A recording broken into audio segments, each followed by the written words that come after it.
ಇಂದೇ ಡೌನ್ಲೋಡ್ ಮಾಡಿ ಮತ್ತು ನಿಮ್ಮ ನೆಚ್ಚಿನ ಶೋಗಳನ್ನು ಆನಂದಿಸಿ.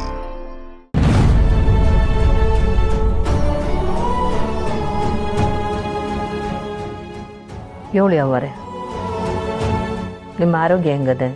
ಹುಮ್ಮಸ್ಸು ಚೈತನ್ಯ ಎಲ್ಲ ನನ್ನ ಬಂಗಾರ ಜೊತೆನೆ ಹೊಂಟೋಯ್ತು. ಪಾಪಿ ಜೀವ ಹೋಗೋವರೆಗೂ ಕಾಲ ತಳ್ಬೇಕಲ್ಲ, ಅದಕ್ಕೆ ಬದುಕಿವ್ನಿ. ಅಂತಕ್ಕೆ ಬರೋಣ ಅನ್ಕೊಂಡೆ ಅವರೇ, ಅದು ಯಾಕೋ ಯಾಕೂ ಮನಸ್ಸೇ ಬರ್ತಾ ಇಲ್ಲ. ನೀನು ಇಲ್ಲಿಗೆ ಬರ್ದೇ ಹೋದ್ರೂ ಪರವಾಗಿಲ್ಲ ಪುಟ್ಟಕ್ಕ, ಆದರೆ ನಿನ್ನ ದಾರಿನ ನೀನು ಬದಲಾಯಿಸ್ಬೇಡ.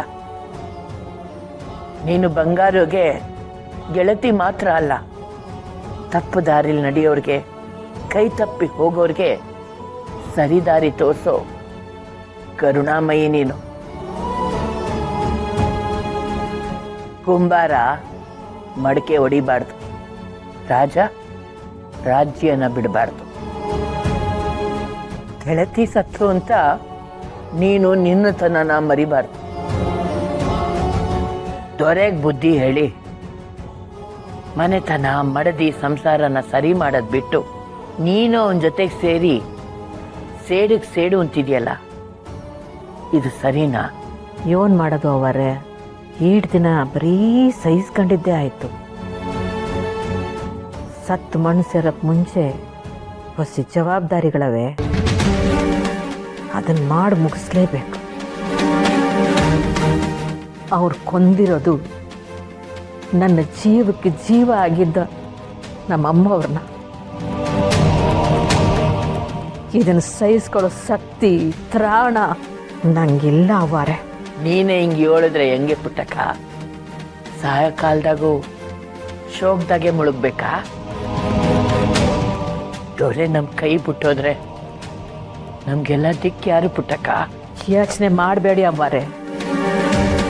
ಅಂಥ ಸಂದರ್ಭ ಏನಾರ ಬಂದರೆ ನನ್ನ ತಲೆನ ಅಡ ಇಡ್ತೀನಿ ಹೊರತು ನಮ್ಮ ಸಿರಿಗೇನು ಆಗಕ್ಕೆ ಬಿಡಕ್ಕಿಲ್ಲ. ಜೈಲಿಗೆ ಬೇಕಾರೆ ನಾನು ಹೋಯ್ತೀನಿ ಹೊರತು ಸಿರಿನ ಸಿಕ್ಕಾಕ್ಸಕ್ಕಿಲ್ಲ. ನನಗೆ ದೊರೆ ಬೇರೆ ಅಲ್ಲ, ನೀನು ಬೇರೆ ಅಲ್ಲ. ನೀವಿಬ್ರು ಎರಡೂ ಮನೆಗೆ ಕಣ್ಗಳೇ. ಯಾವುದಕ್ಕೆ ನೋವಾದರೂ ನಮಗೆ ಅಳು ಪುಟ್ಟಕ್ಕ. ನೀವು ಯೋನೇ ಹೇಳಿದ್ರು ನನ್ನ ದಾರಿ ಬದಲಾಗಕ್ಕಿಲ್ಲ ಅವ್ವಾರೆ. ಅನ್ಯಾಯವಾಗಿ ಒಂದು ಜೀವನ ತೆಗೆದವ್ರೆ, ಆ ಜೀವಕ್ಕೆ ನ್ಯಾಯ ಕೊಡಿಸ್ಲೇಬೇಕು. ತಪ್ಪಿತಸ್ಥರಿಗೆ ಶಿಕ್ಷೆ ಆಗಲೇಬೇಕು. ದಯವಿಟ್ಟು ನನ್ನ ಕ್ಷಮಿಸ್ಬಿಡಿ. ಈ ಇಸಿದಾಗೆ ನನ್ನ ತೀರ್ಮಾನ ದೃಢವಾಗಿ ಅದೇ.